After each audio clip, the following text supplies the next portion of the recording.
Once upon a time there was a farmer called Jan, and he lived all alone by himself in a little farmhouse. By and by he thought that he would like to have a wife to keep it all vitty for him. So he went a-courting a fine maid, and he said to her, "Will you marry me?" "That I will, to be sure," said she. So they went to church, and were wed. After the wedding was over, she got up on his horse behind him, and he brought her home. And they lived as happy as the day was long. One day, Jan said to his wife, "Wife, can you milk why?" "Oh, yes, Jan, I can milk why. Mother used to milk why, when I lived home." So he went to market and bought her 10 red cows. All went well till one day when she had driven them to the pond to drink. She thought they did not drink fast enough. So she drove them right into the pond to make them drink faster, and they were all drowned. When Jan came home, she up and told him what she had done, and he said, "Oh, well, there, never mind, my dear, better luck next time."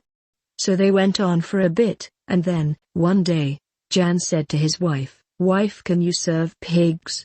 "Oh, yes, Jan, I can serve pigs. Mother used to serve pigs when I lived home." So Jan went to market and bought her some pigs. All went well till one day, when she had put their food into the trough, she thought they did not eat fast enough. And she pushed their heads into the trough to make them eat faster, and they were all choked. When Jan came home, she up and told him what she had done, and he said, "Oh, well, there, never mind, my dear, better luck next time." So they went on for a bit, and then, one day, Jan said to his wife, "Wife, can you bake why?" "Oh, yes, Jan, I can bake why. Mother used to bake why when I lived home." So he bought everything for his wife so that she could bake bread. All went well for a bit, till one day, she thought she would bake white bread for a treat for Jan. So she carried her meal to the top of a high hill, and let the wind blow on it, for she thought to herself that the wind would blow out all the bran. But the wind blew away meal and bran and all. So there was an end of it.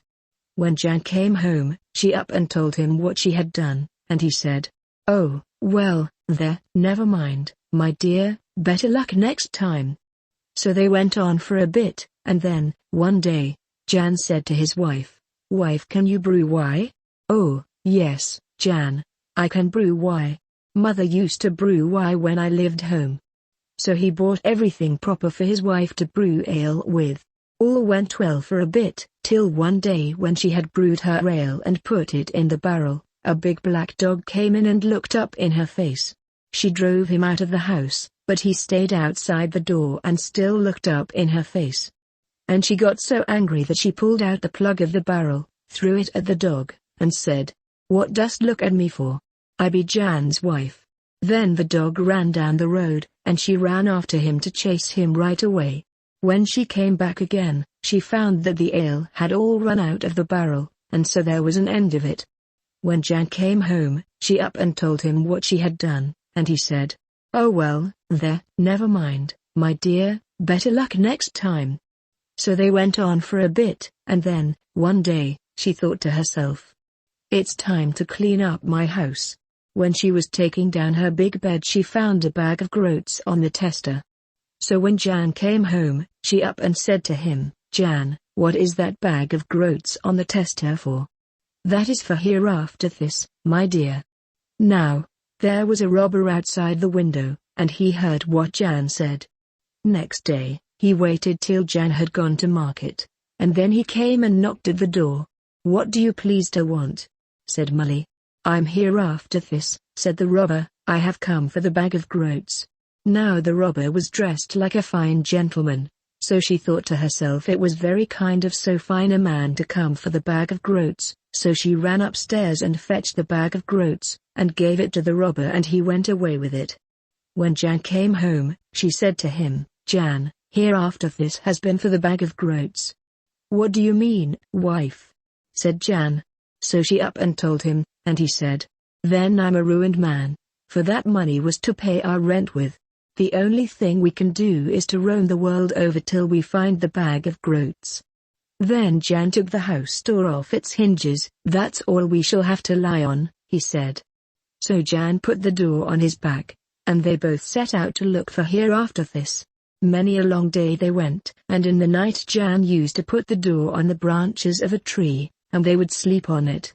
One night they came to a big hill, and there was a high tree at the foot. So Jan put the door up in it, and they got up in the tree and went to sleep. By and by Jan's wife heard a noise, and she looked to see what it was. It was an opening of a door in the side of the hill. Out came two gentlemen with a long table, and behind them fine ladies and gentlemen, each carrying a bag, and one of them was Hereafterthis with the bag of groats. They sat round the table, and began to drink and talk and count up all the money in the bags. So then Jan's wife woke him up, and asked what they should do. "Now's our time," said Jan, and he pushed the door off the branches. And it fell right in the very middle of the table, and frightened the robbers so that they all ran away. Then Jan and his wife got down from the tree, took as many money bags as they could carry on the door, and went straight home. And Jan bought his wife more cows, and more pigs, and they lived happily ever after.